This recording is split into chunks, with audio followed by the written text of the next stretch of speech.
it really is all heart. I just, straight away, I had no strategy about announcing. I just was like, oh my goodness, guys, guess what? I'm opening a place. And I was out there and I just started telling people, and I just started sharing my journey, talking about the days of in there painting and covered in paint, and how me and my puppy and my husband were in there just roaming around, putting literally our hands and our hearts into the walls, into the floor, into everything. I think that resonated with people. That's Sinéad Mooney, and this is the Yoga Life Podcast.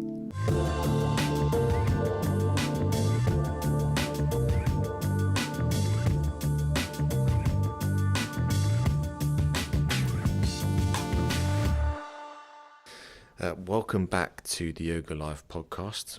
Perhaps you're having a bit of a binge. This is your first time ever listening to my little podcast. Well, welcome. Good to have you. Feel free to scroll around and check out different episodes after you've listened to this one, because this week I got with me Sinéad Mooney. You may be a teacher, you may be thinking about opening your own studio, and this is definitely a possibility, but it's not easy, and it's interesting to get an insight into what goes on behind that process. This is the first time I've actually had someone on who is a yoga studio owner, and I hope the insights really help you. I think that a lot of people are fearful about stepping out on their own, about committing to having a premises and trying to attract people into what they've created. But fear not, where there's a will, there's a way, and Sinéad really proves that. I actually know Sinéad from doing our 300-hour teacher training together, and it's great to see that someone whose heart is in the right place, who really wants to create a space that everybody knows your name, like Cheers, the TV show. And there's so many more people now looking to practice yoga, and it's really blowing up in Dublin, which is fantastic. That a space like Sinéad's Moon's Yoga Loft is definitely needed. So you're going to hear me refer to Sinéad as Moons. Don't be confused by that. Sinéad Mooney, just shorten it to Moons. And if you want to find her on Instagram, it's Moons Yoga. And before we get going into that conversation, this episode is brought to you by 108 Asana Yoga Sequencing Cards by Yogaroo. Sometimes you wake up, I hope. You're standing at the front of your mat, early in the morning, maybe a bit of sleep in your eyes, still sipping on your coffee, trying to figure out what you're going to practice today, how you're going to evolve your home practice. But it's not always easy to look for ideas and figure out the best way to sequence. So, if you go to yogaroo.ie, check out their beautifully designed and crafted cards by Ruth Delahunty, you'll be able to get not 1%, not 5%, 10% off with the promo code Kevin. Easy to remember, isn't it? So go on to yogaroo.ie, get yourself a little gift, or if you know someone who's got a birthday coming up, boom, there's a nice little gift. And finally, if you're enjoying this podcast and it's doing something for you, please support it via www, which means the World Wide Web, I believe, kevinboyleyoga.ie /support the Yoga Life podcast. For the equivalent of 1 cup of coffee a week, you can become a patron of this podcast. I'd really appreciate it. It helps to give me a reliable source of income and keeps this going. It also makes me happy and feel more security in my life. You don't have to, but it's a suggested donation and I'd really appreciate it. So that's enough of that shenanigans by me. Here's Sinéad. Hey, Moons. Hey, how you doing? I'm good, how you doing? I'm really good. I'm super nervous. Why are you nervous? I know, it's really weird. I know you, and I know my thoughts, and I know my words. But yet, I'm just worried what will come out. You worried what will come out of your mouth or my mouth? My mouth. Oh. I feel like sometimes that the words just come out like a big waterfall. And people are left just standing there drenched, kind of looking at me being like, what? I'm like, oh, okay, no, I need a steady stream of information, not just like Yeah, so hopefully it'll come out coherent. Well, as I was saying to you on the couch earlier, that before we started recording, I got interviewed a couple of weeks ago, and the person interviewing me had actual questions. And I realised that when you're not prepared for that type of format, it's very hard to understand the question and then answer it. So I actually don't think that way of, I think that way of podcasting is a little bit outdated. I mean, I love the Joe Rogan podcast because it's just a conversation. Obviously, he knows the person, but I think it's better to let it flow like a conversation. But the reason, apart from knowing you and doing our 300-hour teacher training together, you're the first person I've had that on the podcast that is a studio owner. And I think this is... Don't give me that face. Because you are a studio owner. A new one. I'm not. It's a big dirty lie. But it's something that is definitely an option for people. But I imagine it's a big challenge. So give us the background. It's called Moon's Yoga Loft. Yeah. Yeah. So I suppose my yoga name, my maiden name is Sinéad Mooney, so it came from Mooney. Everyone's always called me Smoony or Moons or Smoons. It's always been some variation on the moon. So I didn't go to adopt a yogi name and say, oh, that'd sound really hippie. So yeah, I have my Moon's yoga and I was teaching around town and doing my thing. And yeah, would have always looked at the different options of how to, I suppose, put bread on the table and still do what I love. And to be honest, I would have always been a little intimidated by the thought of opening a studio. It probably wasn't ever really something that I thought I would do or I would actively look to do. But the universe, as always, has better plans. So I moved home from Australia, obviously. I'm home just about 3 years now. And the biggest thing that I missed when I moved home was that intimacy and sense of community from, having a studio base. And when I searched around town, there was so many lovely studios and people doing great work. But I always kind of thought to myself, oh, I wish I had, I suppose, that creative control over a space. But again, back burner. And we bought our house. I was so delighted and have a lovely little nook of community just in Blackrock, up from the village. And I thought, oh, how I wish that there was a lovely cafe nearby. How I wish that there was a little grocery shop just across the road. So anyway, I put it out there, manifested it, and the universe gave me a beautiful cafe and does their oat matcha lattes and all of that jazz. Total notions, avocado on sourdough, etc. But it's delicious. And they approached me. So I was just living my life and they approached me and said, hey, I see you teach yoga and you do the yoga. We've actually got like space upstairs. It's kind of a sin to waste. Do you want to chat? Yeah. Now, they did not even know I lived around the corner. Oh, wow. So it was actually like the overseeing kind of owners of different business people in the partnership of the whole network of the cafes that actually, approached me. And then it was just by chance then that we were figured out that, yes, I live around the corner and actually, yes, let's have a little look at this. And then from there, I decided to take the space off them and just do my own offering because it's a small space. Mm-hmm. So in that safe zone of it being small and intimate and non-intimidating, I decided to open the place. Yeah. So below it is a cafe, like as in the coffee shop. It's called Fable and Stay. It's beautiful. Oh. It's really, really, really lovely. And the guys that all work in there are just so friendly and warm, and it's all of those elements that made it right for me. And when the universe hands you something on a platter around the corner, 90-second walk from my house.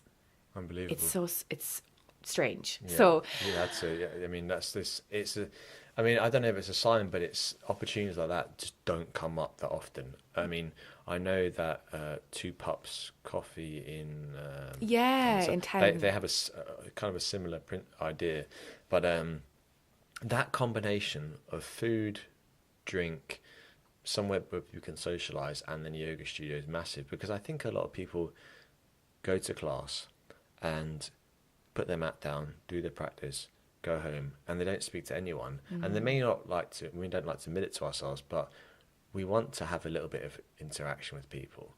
And so when people go into the cafe, can they access the loft from the cafe? No, it is lovely because it's right above it, but yet I have my own entrance. So cool, yeah. you've got the cafe, and then literally on the side of the cafe wall building, there's my entrance. There's a little indoor-outdoor laneway, where you can where I have like shoebox and where you can hang up your wet gear, and then you come in through the doors into serenity and rise through the stairs, and it's all white and bright and beachy and chill and clean and all the things that I ever wanted from my own special space. The sun streams through because it's south facing, and there's like a fireplace. And is there? Yeah, and I have like an electrical fire. I'm not gonna lie, I don't have like a beautiful open fire. I wish I did. But it's just very serene, and it's that exactly what you said. It's that sense of community. People come in, I want to know people. It's an offering for the local area as well as people that want to pop in and do the yoga and brunch thing. So all of those things combined, that's, I suppose, my why. When I looked at it and I thought, oh, this is amazing. Universe has put it on a platter. But really, oh God, it's a bit intimidating. Am I able? Should I? I just brought it all back down to it's not a huge beast that I'm going to be stressed out about filling. It's not a huge thing over my head, and it's coming from a place of connection and community, and from my small little pocket, instigating a bit of change and a bit of escape and shift in people's lives. Yeah, absolutely. Because I think we don't realise why people come to yoga. Some people come just for a workout, and that's fine, but some people come for a much deeper reason. And I think that in modern society, loneliness is epidemic. It's something, and it's one of those things that you never want to admit you're lonely, because when you're in school, for example, the worst thing someone can say to you is, "Oh, Billy no mates," or I don't know what they say in Ireland. Would they say Billy no mates? Yeah, no, they would. Yeah. Yeah. Okay. Yeah. Or you're a loner. A loner. Yeah, that's another one. Yeah, and that's like that's such a shameful thing to be when you're young. And then I feel as an adult, when you get married or you have kids, or you know less and less people, because you're living as a couple, or you your schoolmates, your university mates move to different country, different city, different town, and therefore it's difficult to meet people and actually build a bond. And yoga's a great way to do that, because it's you're looking after yourself, but also you're opening yourself up to a different way of thinking. Do you think that with your studio you'll do just classes, or will you do like the whole shebang, teacher trainings, workshops, all that stuff? I would imagine it will be classes. It's a environment that's very much not a huge sweeping room. It is an environment that's a intimate community hub is how I describe it. And I have probably come at it in a way where I haven't this 5 or 10 year plan. I'm literally accepting things as the universe as they come and offering something that I would want. Yoga, meditation, mindfulness, escape, workshops. I want to start doing movie nights. Oh, cool. Talks. Like, create a place that people can go. They don't have to go to the pub. They have an option. Oh, hey, there's, Moon's movie nights on, or there is that talk is on. Just a place that's really welcoming and homely. And that's, I suppose, that's why I called it the loft. It is upstairs. It's very homely. You feel like you're going into someone's sitting rooms.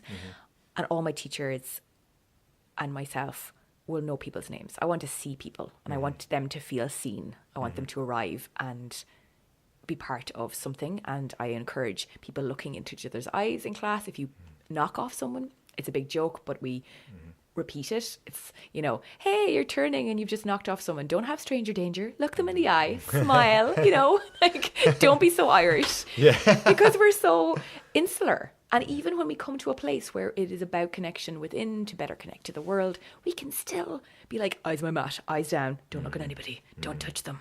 Yeah. So I'm really promoting come connect, connect within, connect to everybody else. but also that sense of escape. So I've created the Quiet Club, which is I wanted to create a meditation class, but I didn't want it to be intimidating, because I think a lot of people think, oh, am I going to have to sit there and not fidget and be scared and intimidated for an hour? So I've created this 45-minute, and it will be rolled out through the week in different little slots where I can put it. Quiet Club. We come, we chill, you grab snuggly blankets and bolsters. We have a chat. Each week I'll talk about a different theme, give a little nugget of introspection, and a little nugget of something that might cause some introspection for people. They can take it or leave it. And then we'll do some breath work. It's actually pranayama. I sneak it in there and I call it breath work. Fools. It's yoga. I'm just infiltrating it through everything. And then we sit together, group meditation. We don't sit for long periods, 5-10 minutes, especially at the start. This is just my first few weeks. I'm not even a month open. We'll build up from that. And then who knows, maybe I'll offer meditation trainings and things like that. But it's not going to be in the huge sphere of, making the millions and getting people through the door. That's just the complete antithesis of what I'm trying to do. Yeah, I mean, but what, just good to go back to what you mentioned there a second ago about calling it breathwork instead of pranayama. I think there is some people, a lot of people feel out of place in a yoga studio because of, for me, it was having to sit cross-legged. I mean, I would say I have a fairly intermediate to advanced level practice now, and I still find sitting cross-legged quite difficult unless I've actually done loads of hip opening. But yet, little things like that can make someone feel so out of place. If you say things like sit cross-legged, or if you need to kneel down, you can do that as well. But I think we should assume that most people, most men anyway, can't sit cross-legged, and that way it gets people, at least they feel comfortable. It gets them into a habit of going along, and then eventually maybe they will do things like sit cross-legged. But it's allowing people to come to feel comfortable so that they'll create the habit themselves, not just accessibility. Yeah, exactly. I wanted to speak to you about a little bit about the business side of things, because I don't think, and I could be wrong, I'd be interested in your opinion on this, that an old school business plan works, because this is something I did in college. They'd say to you, do a demo business plan where you have a year, 5-year, 10-year plan.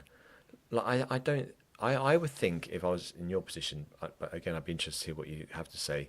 I don't think I would have a business plan. I think, right, what can I envision in the next 6 months, maybe year, absolute max, and try that. If it doesn't work, be agile enough to change. Fluidity, yeah, is key. So when you were going in for the business, did you, before you actually opened your doors, did you have any kind of plan, or any kind of, even if it wasn't a plan, did you have a certain objective? My objective was to create an escape that was accessible, create a place that was accessible for people to get to, both by scheduling timings that I thought would work for people and the types of classes that I think people want/need. So that was as far as really I got. Roll that out. Again, exactly like you say, take it from there. Let it evolve a bit organically. Take feedback from people. What do you want? Already people are saying to me, we really want the morning class. We want that 6:30, 7 a.m. I'm like, amazing. You ask, I will build it. Yeah. I've created this place and you've come, and we will grow together as a community. I suppose it's like my yoga baby, my little yoga studio baby. Let it just grow and flourish and nourish it in whatever way it needs as time goes by. So exactly like you said. Yeah. And also, if you're listening to what people actually want, and to the fact they can have direct contact with you is massive. I think that I'm also interested in how different studios run. I mean, I work for a few different studios, and a few of them, and there's huge difference in how they're run. Absolute massive difference. Some are very more on the tri-yoga side, like a bit more corporate, and some are a bit more organic. And so there isn't a kind of what's the word I'm looking for? Like a formula to make a yoga studio work. But have you seen any principles that you're going to borrow? For example, I'll give you an example: the no assist tag that they have now in tri-yoga. I went there, I was in London a few months ago, and I seen they have tags, and you pick up a tag and you put it on your mat, and it will say, please, I do not want to be assisted today, as in don't touch me. What do you think of principles like that and that kind of thing? I think they're brilliant. And I think that the more open and the more welcoming and the more accessible and inviting we can make it for people, the better. So if somebody has got stuff and they don't want to be touched, that should be, accessible and easy for them to communicate to us. So, and the same as if you've got an injury, like, obviously we all ask before class, but sometimes people forget and then they don't want to interrupt the class. So again, I've thought about maybe doing a card that's actually reversible. On one side is no adjust, and one side is flag that I've got an injury, and there could be like, different colours, so that, Good idea. If people are going in, they're like, oh, I do want to have a chat, but you're busy, I can't interrupt, or they're shy, and they can just have that at the top of the mat and we can have a private conversation. But because my place is so intimate and community based, a lot of people, we do talk before class. It's very close and intimate. It's different if you've got 50 people in a room and you don't know who the new people are. You can't get a chance to get around to all of them. That is when a different system is needed, probably. What about advertising, or more accurately, marketing? What have you found to be the best way to get people through the door? I feel like when I start dissecting this new venture of mine, I start seeing so many holes. I start seeing all the things I haven't done. And to be honest, if I had actually been, coming at this from that kind of corporate angle, and like, given my background and years ago I worked in advertising and marketing and TV and the whole shebang, I would have obviously done, a huge bank of content and really pushed it in that way. But to be honest, because it really is all heart, I just straight away, I had no strategy about announcing. I just was like, oh my goodness, guys, guess what? I'm opening a place. And it was out there. And I just started telling people, and I just started sharing my journey, talking about the days of in there painting and covered in paint, and how me and my puppy and my husband were in there just roaming around, putting literally our hands and our hearts into the walls, into the floor, into everything. I think that resonated with people. And I also, the most basic thing I did, because it's residential and it's homely and it's not in, besides slick offices in town, I did a flyer drop. And it was great. So like straight into the door. Yeah, I hired a company, just got a flyer drop. And it was really effective because it's something that comes through the door, and people actually did take notice of it and obviously put it up in their fridges, and we're like, right, January, I'll come back to that after the Christmas. I have lots of traction through that. And obviously my Instagram, I talk a lot. I'm very open on my Instagram, and I'm a bit of an open book. It's never really curated or cultivated. I try and be as open as possible. I don't use the word authentic because I think it's been really overused at the moment, but I do try and just be me. It's just me. There's never something put up that's really contrived, and so it's what you see is what you get. Yeah, I think the stories is powerful because it makes it's for 24 hours, so if you see something on a story, it's happening right then. Yeah. For example, we were talking earlier about how I will post up that I'm teaching in a certain studio that evening, and if the studio reposts that, it makes a massive difference, because people will say, oh, they'll come to class and say, do you know what, I was sitting on my couch after work and I just seen on my Instagram that the studio shared your post, so I thought I'd come along. And that adds 2, 3, 4 people to the class, and it makes a huge difference, and it makes the studio seem current. I almost feel like a website is needed in some ways for if you're going to sell products. It's also maybe helps for legitimacy, for knowing where the place is, maybe, arguably. But I know so many people, studios, businesses that I don't even know if they have a website. I actually don't know, because with Instagram it shows you that they're active, and the stuff that you've put up about the whole journey and the painting and decorating, and I think that really resonates. Definitely adding a dog in helps. Albert is pretty special. Nobody really is. Yeah. I was going to bring him today, but then I thought, I don't know whether you're like a dog in the studio kind of guy. I was going to bring him. Oh, well, I actually want to get a dog, but I don't have a garden. So I don't know if... Can you have a dog if you don't have a garden? If you're committed to the walks, you could, I suppose. Yeah, it's something I'm thinking about. I'm actually thinking about getting a cat. Oh, cats are lovely. I love them all. Yeah, I was never much of a cat person, but maybe something to explore. I don't know. But so what about you and your actual, apart from the business side, what about your teaching side? How many classes are you teaching yourself now a week? Well, probably too many. I'm again completely transparent. I did not, think about how I want to present myself on this podcast. I just said, it's me. I'm going to go and have a chat with Kev, and just, it's me. And that's always how I just try and be. So yeah, I will be honest, at the moment I'm teaching too much. Mm-hmm. I know I am. I'm trying to sort out the right teachers for the right slots. And it's really important to me that my such beautiful clients and students that are coming to the studio, that they have really amazing people there. So I'm trying to just wriggle and jiggle and work that out. And in the meantime, I'm just trying to fill the holes and fill the gap.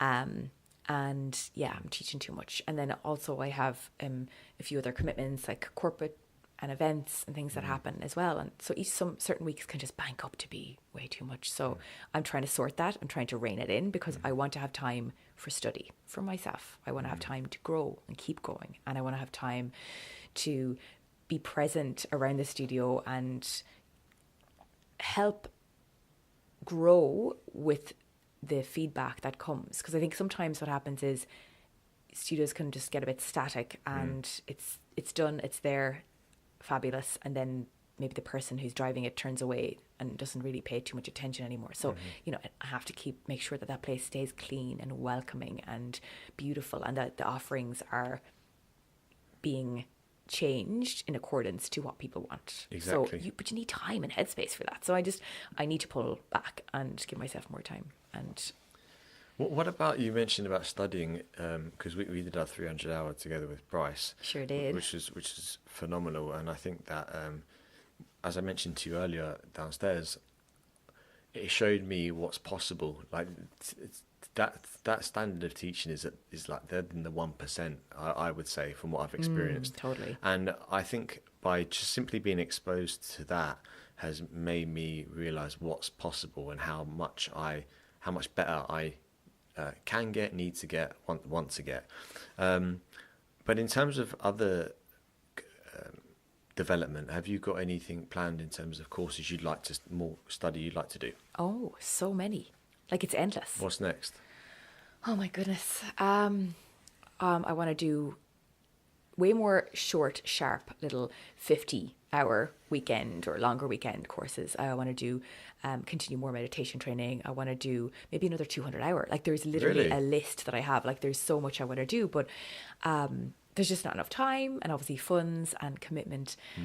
You have to kind of juggle all those things and balance it. But I am so hungry to learn. And I think that when you start losing that passion, then you're maybe going through the motions a bit, and you're kind of rehashing stuff from the past. And I feel like that, advances in, anatomy research and studies in the brain, we need to be keeping abreast of them because they're constantly changing. So I think that it's kind of not a nice to have, it's a must have, that we are constantly learning and wanting to learn. Like, I love this. Yeah. But, Yeah, I really respect it when a teacher has an opinion and then says, actually, I have changed my mind. Now that we learn more about the body, a bit like Adam Husler, for example, who will question everything. And I think that it's someone who is an eternal student makes a better teacher, definitely, 100%. One thing I'm really interested in, have you heard of, it's called functional range conditioning, or FRC? FRC and cars and all of that, Yeah, all of this Rails stuff. and pails. Yeah, oh my God. They are torturous. I've become real interested in them after we did them with Dice in our teacher training. And I've started teaching them in class. And apart from them being massively beneficial physically, it makes people realise how little control we have over our bodies. Hell yeah. I teach like some very basic FRC. Well, it's not basic if you've never done it. It's very difficult, and it's really always funny how the reaction it gets from people, because they're looking at their leg and their leg won't move. They want to, and they're getting cramped straight away. But from a physical point of view, it's massively helped me with, like, I could never do handstand. To be honest, what you see on Instagram from last year, which is amazing. Thanks, but that's like a lucky timing with the person taking the picture, right? But now I can, like, I'm way more control over my body from doing this FRC, this functional range of conditioning. So you could say it doesn't look like traditional yoga, and it doesn't, but I think the more we learn about the body, the more we learn how important mobility is, and evolution of the movement practice. Exactly, evolution. That's so important. I mean, I think a lot of traditional things are still definitely valuable, but it's so important to evolve and re-examine.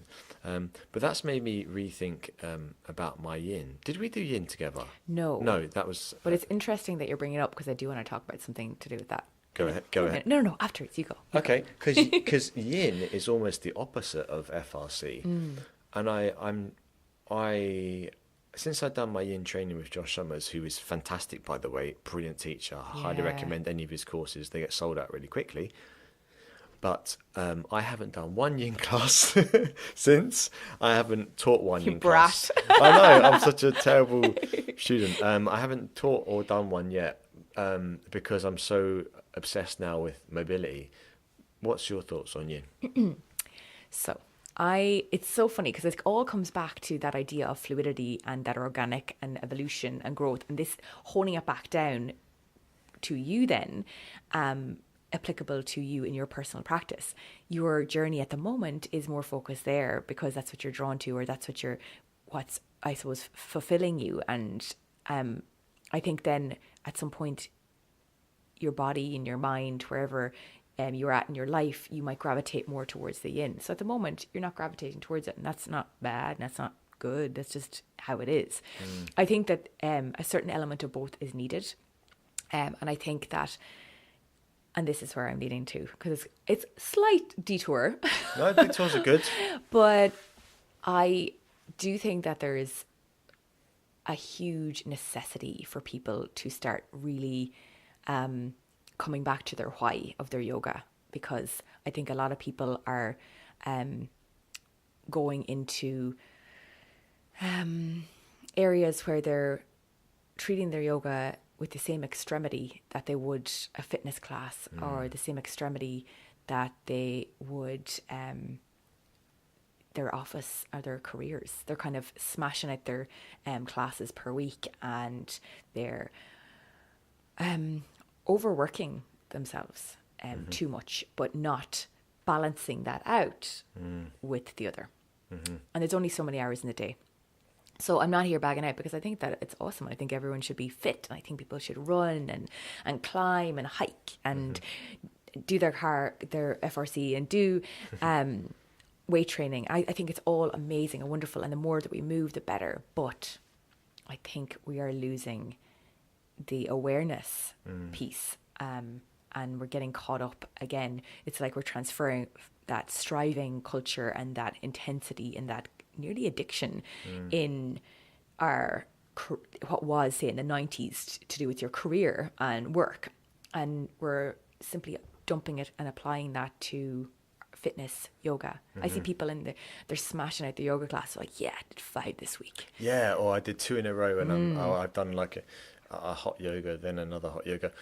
That's such a good point. I think I recognize that I need more yin in my life for balance, but I've just become obsessed now with handstand, and it's so much fun teaching it.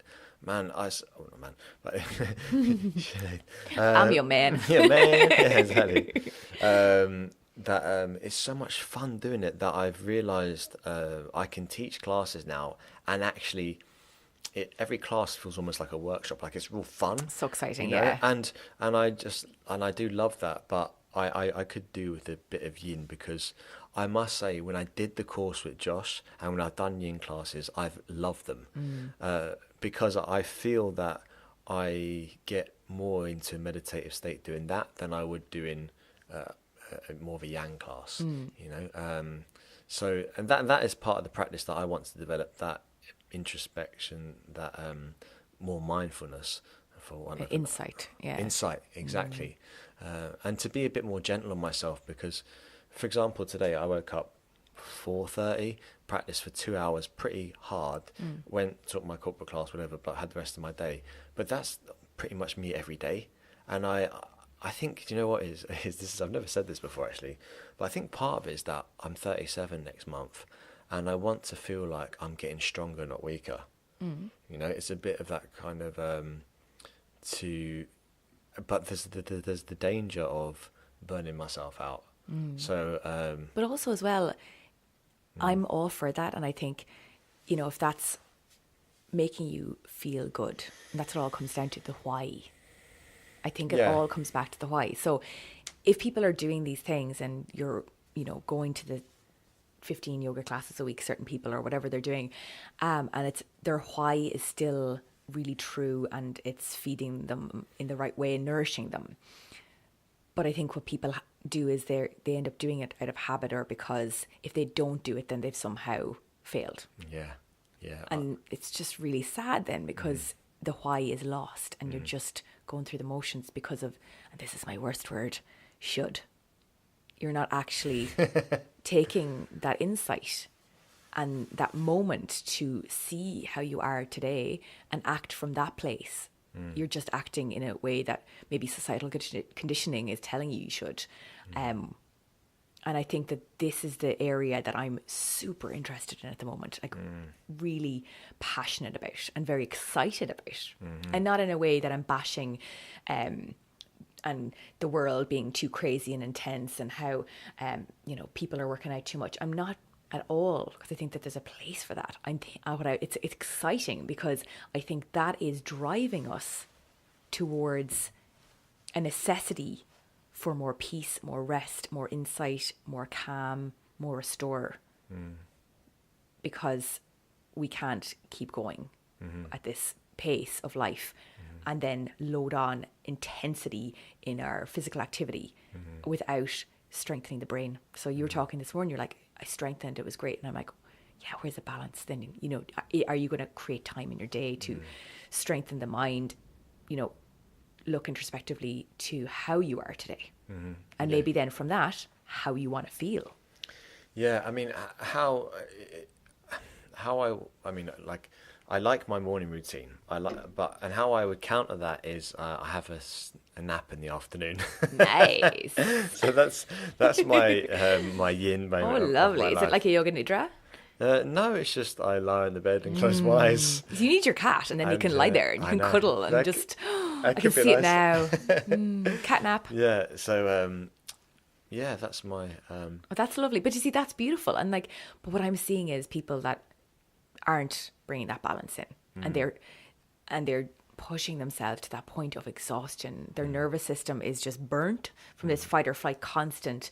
I'm super stressed in work and I'm going to run, and then I'm going to go get super stressed to the gym, and then I'm going to go and I'm going to do like a really hardcore Bikram class, and then I'm going to be pretty intense, and then after that then I'll go home and collapse. And we're getting spent, and in a world where everything around us is such an incredible speed, and we should be starting to slow down, we're racing to try and keep up with it, and there's going to be a point where Well, you must be feeling this yourself, because you started your own studio. I mean, especially the phone in your pocket all the time, in our pockets, is a blessing and a curse at the same time, because you could always, it's very hard to have downtime, because you know you could always be doing something that's going to help to increase the probability that your studio will do better and better and better. So, so with that kind of a business-minded question, what's all about the business. I know. Well, yeah. I'm like here, like this earthy hippie, trying to talk about how I feel and awareness. Yeah. But give me the brass tacks. Yeah, I know. No, but I get it. It's reality. Yeah, I've addressed that before. Like, I am kind of, I suppose, all about the business. I've realised that this podcast is quite business focused. It is, but that's good. Because I find it interesting purely, and I spoke about this before, but purely because I realised that, God, it's all up to me. It really is. I have no one else to rely on, and I need to get my finger out and think about not just this week, but what's next. What am I building for next month, next quarter, next. You think of it in it. Put your business hat on it. It does serve you well. So 2019, what's going on in the loft? Any big plans? Well, drawing it back to the loft, I really want to build that mindfulness, meditation, escape, insight, awareness piece. It's the environment for it. It's bright, it's light. At night, I've got nice ambient strip lighting. It's very cozy, it's chill. So I think that a lot of people have really good intentions, and that they're at home and they're thinking, oh, I should try to meditate or start to meditate, or I should take a nap. But then there's kids screaming all over you, or there's, stuff to be done, there's washing, there's always excuses. Yeah. And I think that what I would love to start to do more of is to build more of the quiet club, or more meditation training, more mindfulness, and actually facilitate the ability for people to come somewhere, not intimidating way at all, in a very open and friendly, and like, I'm not a serious gal, like I'm pretty relaxed and like to crack a joke, and I would want to make that offering more broad across my schedule. And I suppose, is it a dirty word to say, like, and then obviously that's, a business plan too, because I want to roll that out, and I want that to become part of my business, but a big part of it. And to really, I suppose, share something that I think is so integral and important and essential, and maybe then in an ethical way, instigate some change, like actually change people's lives, and then by default change the people that are around them. Their lives. It's so powerful. Like, I had Quiet Club last night and I got so excited. We all left, everyone was beaming. So yes, it's this business thing because they paid to be here. Let's not, beat around the bush. But they're so enriched and they're feeling so good and chill, and they've tapped into that inner awareness. So it's just a win-win. Yeah. I mean, I think that it's needed. You provide, so it's a service that's definitely needs to be provided, and I think it will do very well. I mean, there's a big need for more intimate studios, 100%. So if people want to find out more information, where do they go? So they can find me at www.moonsyoga.com. I'll put on my best Nigella Lawson voice for that, or my Instagram. But a lot of my interaction as well is like, people flick me an email, or they send me an Instagram private message, and we chat and we talk, and then we go from there. They come in. I've got loads of beautiful teachers as well, like the offering this. They're just people I want to go to, so hence why they're part of the gang. Perfect. So it's easy to find you, isn't it, online? Yeah. Love my old Instagram, me. So thanks so much, Moons. Thanks a million. Yay! If you found this podcast of value, you can support it in a few ways. You could review it on iTunes, share it on social media with a friend, blog about it. You could talk about it on your own podcast, or you could support it directly by subscribing on my website, kevinboyleyoga.ie /support the Yoga Life podcast, which will give you a few little perks, such as access to our private Facebook group, the Yoga Life podcast community, and Ask Me Anything sessions. Once again, this podcast is brought to you by 108 Asana Yoga Sequencing Cards by Yogaroo. Great way to simplify your sequencing and to up your home practice as well as your class planning game. As I mentioned before, I've met with Ruth. She is a former graphic designer who has designed these absolutely beautiful cards, which will make a nice gift if you know someone who has a birthday in the next 12 months. So to avail of that offer with Yogaroo, go on to yogaroo.ie, type in the promo code Kevin for a special 10% discount. As always, thanks so much for listening, and I'll catch up with you next week.